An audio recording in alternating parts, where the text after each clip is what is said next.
Baik, perkenalkan nama saya Arlinda Terena dengan NIM 2313010016, mahasiswa budidaya perairan semester 6.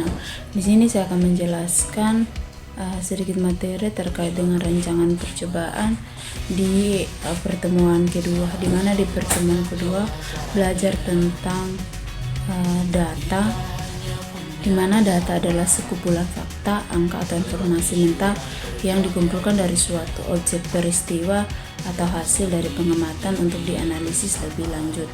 Data yang belum memiliki makna yang jelas sebelum diolah, tetapi setelah dianalisis data dapat menjadi informasi yang lebih berguna secara umum.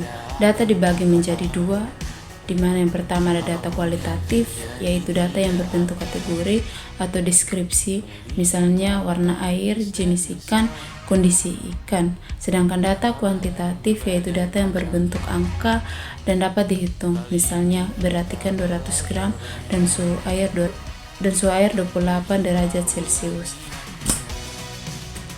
Data sangat penting karena menjadi dasar utama dalam pengambilan keputusan atau penarikan kesimpulan yang akurat. Tanpa data, seorang akan hanya mengandalkan perkiraan atau pendapat yang belum tentu benar.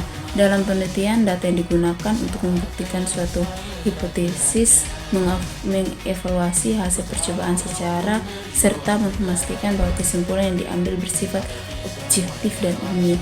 Oleh karena itu, data ini berperan sebagai sumber informasi yang membantu mengurangi kesalahan yang meningkatkan ketepatan dalam berbagai bidang.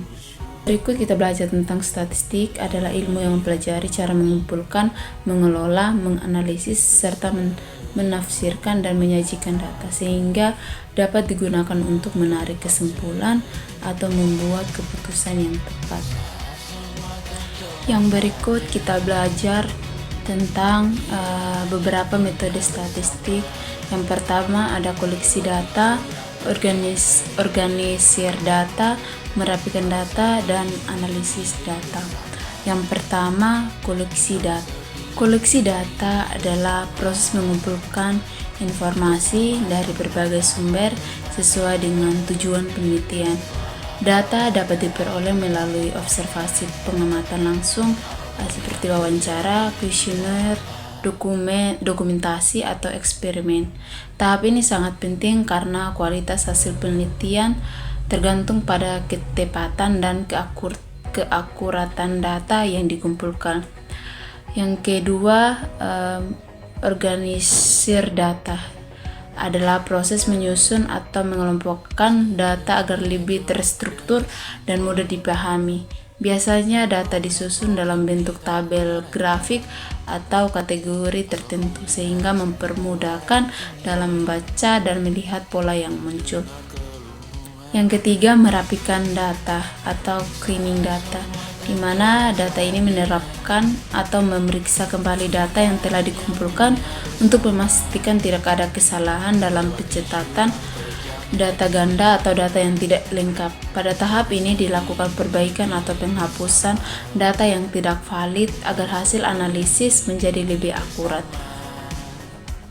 Yang berikut ada analisis data, di mana analisis data ini adalah proses mengolah data menggunakan metode statistik untuk mendapatkan informasi atau kesimpulan.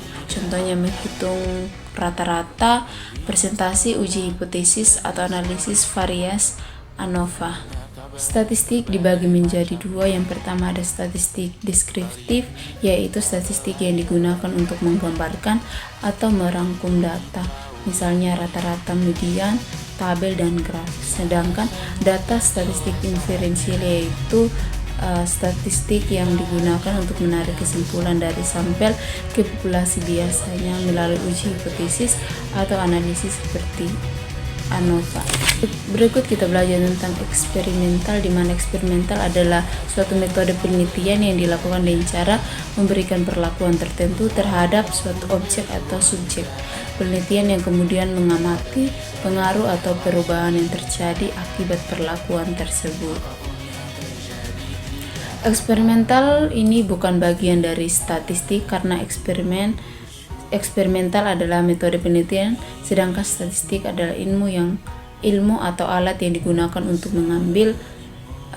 menganalisis data. Eksperimental berfokus pada pemberian perlakuan untuk melihat hubungan sebab akibat, sementara statistik berperan dalam merancang percobaan, mengelola data hasil eksperimen, dan menguji apakah hasil tersebut signifikan atau tidak. Ada 3 prinsip eksperimental. Yang pertama, replikasi. Replikasi adalah pengulangan perlakuan pada beberapa unit percobaan yang berbeda untuk melihat konsistensi hasil dan mengurangi kesalahan akibat faktor kebetulan. Yang kedua, ada kontrol lokasi. Berarti peneliti ini mengendalikan atau menyamakan kondisi lingkungan tempat penelitian agar faktor luar tidak mempengaruhi hasil, sehingga perbedaan yang muncul benar-benar disebabkan oleh perlakuan. Sedangkan pengulangan adalah melakukan percobaan lebih dari satu kali dalam kondisi yang sama untuk memastikan bahwa hasil yang diperoleh akurat, stabil, dan dapat dipercaya.